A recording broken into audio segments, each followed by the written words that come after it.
அடுத்ததாக பார்த்தீங்கன்னா கணவன் மனைவிக்குள்ளாக பார்த்தீங்கன்னா தேர்ட் பர்சன்னால இப்போது ஒரு தேர்ட் பர்சன் குடும்பத்திலேயா இருக்கட்டும் அல்லது இருதயத்திலேயா இருக்கட்டும், ஒரு தேர்ட் பர்சன் புதுசாக என்டர் ஆகும் பொழுது அங்கே முதல்ல பிரிவு வர்றது யாருக்குன்னு பார்த்தீங்கன்னா கணவன் மனைவிக்குள்ளாக. அந்த பேச்சுவார்த்தையில் ஒரு பிரிவு வருது, ஒரு அண்டர்ஸ்டாண்டிங்கில் பிரிவு வருது, அக்கறையில் பிரிவு வருது. அவங்க அந்த நேரத்தை ஸ்பெண்ட் பண்ணும்போது இந்த காரியத்தில் கூட பிரிவு வரதை பார்க்குறோம்.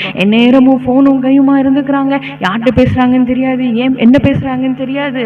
ஆனால் அவங்க அந்த பேச்சுவார்த்தை எல்லாம் இன்னொரு நபரோடு உறவாடி கொண்டு இருக்கும் பொழுது உண்மையான கணவன் மனைவிக்குள்ளாக ஒரு பிரிவு உண்டாகிறத பார்க்குறோம். அடுத்தது பார்த்தீங்கன்னா ஃபோன்னால் பிரிவு வருது. மணிக்கணக்காக ஃபோனவே வச்சுட்டு இருக்கிறவங்க இருக்கிறாங்க.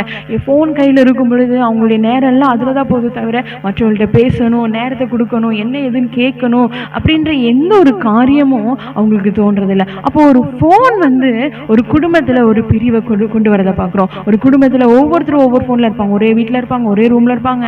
ஆனால் பிரிந்து போன ஒரு நிலையில் இருப்பாங்க, ஒரு மனம் அங்கே இருக்காது.